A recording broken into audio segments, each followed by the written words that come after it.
बारिश में गरीब का जादुई भुट्टा गांव। लगता है भोर हो गई।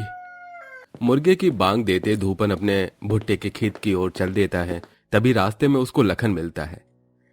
अरे ओ धूपन, जल्दी जा, तेरे खेत में नील गाय का झुंड घुसकर कब से भुट्टे खा रहा है। कोई बात नहीं लखन भैया, खा लेने दो, बेचारे जानवर कहाँ खाने जाएंगे, और मेरे भाग्य का जितना होगा भगवान मुझको दे देगा। ये हैं धूपन, जो कि स्वभाव से मददगार और सबसे प्रेम रखने वाला है।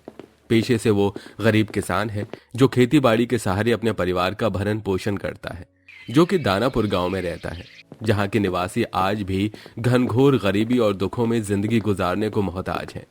खेत में पहुंचकर धूपन भुट्टों की खेती को देखकर खुश होते हुए कहता है, सारी बालियां फूट गई हैं, भुट्टे तोड़ने लायक तैयार हो गए हैं।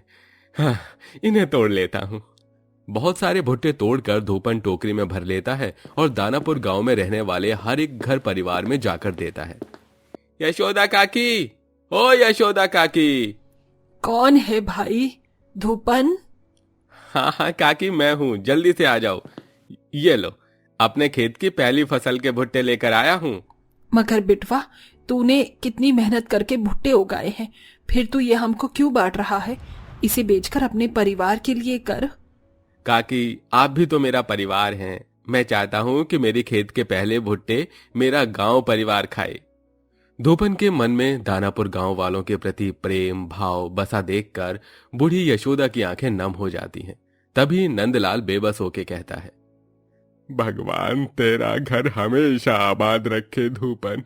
आज 2 दिनों से हम बूढ़े बुढ़िया ने कुछ नहीं खाया है, ये भुट्टे खा लेंगे। नंदलाल काका, अनाज नहीं था तो मुझको तो बताया होता, मुझसे जितना होता भरसक मदद करता। मेरे होते मेरे गांव के लोग भूखे सोए, मुझको गवारा नहीं है। मगर बेटा, तू कौन सा राजा आदमी है, ये गरीबी देखते देखते तो सारी उम्र बीत गई। दानापुर गांव की गरीबी कभी नहीं जाएगी। जाएगी काका, एक दिन हमारे गांव के भाग्य भी बदलेंगे। ऐसा बोलकर धूपन सबको भुट्टे बांटकर अपनी छोटी सी झोपड़ी में आ जाता है, जिसमें पत्नी और बेटी बिंदिया और चिंकी थे, और बिंदिया बेटे की आस में गर्भवती थी। अजी आ गए तुम, मैं तुम्हारी ही बाट जो रही थी, खाना परोसूं? बिंदिया, तू मेरी राह मत देखा कर, खा लिया कर। तेरा शरीर पहले ही कमजोर है और तू पेट से है। चल, एक ही में खाते हैं, और हम तीनों एक साथ खाएंगे आज। अरे चिंकी बिटिया, तू चौखट पर क्यों खड़ी है, अंदर आ जा। पिताजी, वो बूढ़ी दादी आती है ना रोटी खाने, उनका इंतजार कर रही हूँ। तभी एक मैली सी साड़ी पहने 70-80 साल की बुढ़िया, जिसके बाल पूरी तरह से पक चुके थे और चेहरे पर झुर्रियां आ चुकी थीं, वो लाठी लिए दरवाजे पर आती है। अम्मा तुम आ गई, ये लो, मैंने तुम्हारे हिस्से की रोटी पकाई हुई है, खा लो। ला ला बिटिया, मुझको हाथ में ही दे दे, मैं खाते खाते चली जाऊंगी।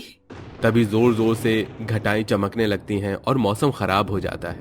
लगता है बरसात आने वाली है, अगर बीच डगर में फंस गई तो बुरा हाल हो जाएगा।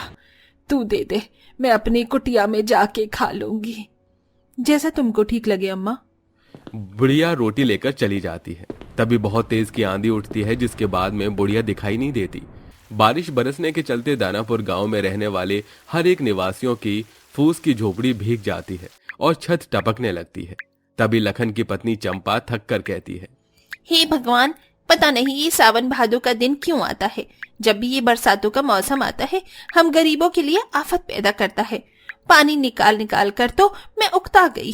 काश कि हमारा गरीब गांव किसी राजा के नगर में बदल जाता, कुछ ऐसा जादू हो जाता। अरे तुम भी ना चंपा, कितनी बार कहा है खुली आंखों से सपना मत देखा करो। अरे हम सबका जीना ऐसे ही लिखा है भाई। किसी तरह सुबह तक बरसात थम जाती है और गांव के चौराहे में धूपन भुट्टा सेक कर बेचता है। भुट्टा खा लो भुट्टा, ताजा ताजा मीठा मीठा भुट्टा खा लो, खाओ 10 रुपए में भुट्टा, 20 रुपए में भुट्टा। तभी तेज तेज के बादल गरजने लगते हैं और फिर से बारिश आ जाती है। तभी एक बड़ी सी गाड़ी आती है, जिसमें से एक अमीर व्यक्ति भुट्टा खाने उतरता है, जिसका नाम कुणाल होता है। अरे ओ भाई, जरा भुट्टे खिलाना, नींबू नमक अच्छे से लगाना। जी बिल्कुल बाबू साहब, लगता है आप शहर से आए हैं, आज से पहले आपको इस गांव में नहीं देखा। हाँ, मैं मौसम विभाग की तरफ से आया हूँ। दरअसल दानापुर गांव में अगले सप्ताह एक भयंकर बरसात और बाढ़ के आसार हैं। पूरे गांव को यही बताने आया हूँ। ये सुनकर धूपन दुखी हो जाता है। तभी इतनी भयंकर बारिश होती है कि दानापुर की पूरी नदी में उफान उमड़ पड़ता है। बांध टूट जाता है, जिससे पानी की लहरें पूरे गांव में भरने लगती हैं, जिसमें मढ़ई और मिट्टी के घर में रहने वालों के घर ढह जाते हैं। सब अपनी अपनी जान बचाकर ऊंची और सूखी जमीन पर आते हैं। तो वहीं धूपन भीगते हुए अपनी जान दांव में लगाकर बचा खुचा भुट्टे भी वहीं ले आता है। पूरा गांव तबाह हो जाता है। हर तरफ त्राह त्राह मची होती है। गांव की उजड़ी दशा देखकर सब बहुत रोते हैं। हे भगवान, ये कैसा दुख संकट आन पड़ा है। हमारे दानापुर गांव में मुखिया जी कुछ कीजिए ना। इस प्रलय की स्थिति में हम क्या कर सकते हैं यशोदा बहन, सब कुछ उस विधाता के हाथ में है। शाम बीतते ही सबको भूख सताती है। पिताजी, मुझको भूख लगी है, खाना चाहिए। माँ, बापू, मुझको भी जोरों की भूख लगी है। अरे कहाँ से ला कर दूं तुझको खाना गोलू, हमारे पास कुछ नहीं है। आप सब घबराइए मत, मेरे पास थोड़े भुट्टे हैं, बाढ़ टलने तक इसे ही चलाएंगे। औरतें भुट्टे का आटा बनाकर रोटी बनाती हैं और पूरा गांव थोड़े में थोड़ा थोड़ा सब खाते हैं। इसी तरह दिन गुजरने लगता है। लगभग 4-5 दिन के बाद थोड़ा पानी घटता है। तब वही बुढ़िया आती है। बेटा, मुझ बुढ़िया को रोटी खिला दे, बहुत भूखी हूँ, कई दिनों की भूखी हूँ। जरूर अम्मा, बैठो यहाँ। तभी गांव वाले उसको रोकते हैं।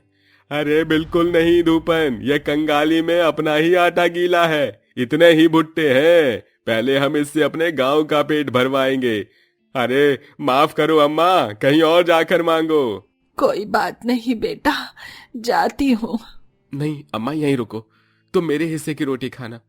इस दुख कष्ट की स्थिति में हमारे पास जो भी है मिल बांट कर खाएंगे। अब बिंदिया भुट्टों की रोटी बनाकर बुढ़िया को खिलाती है। तभी चिंकी दूर दराज पानी में भुट्टे के खेत को चमकते देखकर कहती है। पिताजी, देखिए हमारे भुट्टो का खेत कितना सुंदर लग रहा है, कितना अच्छा होता है ना अगर हमारा गांव पूरा का पूरा भुट्टो का गांव होता तो। अरे ओ धूपन की बिटिया, ये क्या बावली वाली बातें कर रही है। अरे भुट्टो का गांव थोड़ी ना बसाया जा सकता है। तभी एक चमत्कार हो जाता है और पूरा उजड़ा हुआ गांव जादुई भुट्टों के गांव में बदल जाता है, जिसमें घर से लेकर पेड़ पौधे सड़कें सब कुछ भुट्टों के बने हुए थे और दूर दूर तक केवल और केवल भुट्टों के ही खेत खलियान दिखाई दे रहे थे। तभी आंखें मिचलाते हुए लखन कहता है। अरे कहीं मेरी आंखें तो नहीं चौंधी आ गई, ये किस भुट्टों के गांव में आ गए हम सब।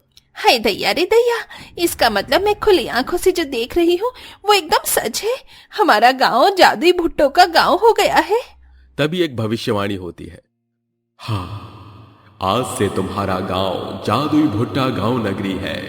यहाँ के निवासी होते हुए तुम सब खुशहाल जिंदगी जियोगे। तुम किसी भी चीज से जो भी इच्छा मांगोगे वो पूरी हो जाएगी। मगर जिस दिन भी तुमने किसी गरीब की मदद करने से दिल मैला किया तो ये जादुई भुट्टा गांव फिर से वही साधारण गरीब गांव बन जाएगा। सब खुशी खुशी अपने अपने भुट्टों के घर के अंदर चले जाते हैं, जहां बड़ी बड़ी आंखें करके चिंकी कहती है। पिताजी पिताजी, देखो हमारे गांव की दीवार तो भुट्टो के दानों की बनी हुई है। अब तो मेरा कुछ खाने को मन कर रहा है, मुझको गरम गरम भुट्टा चाहिए। तभी चिंकी के मांगने पर भुट्टा आ जाता है और भुट्टा आंखें खोलकर बोलता है।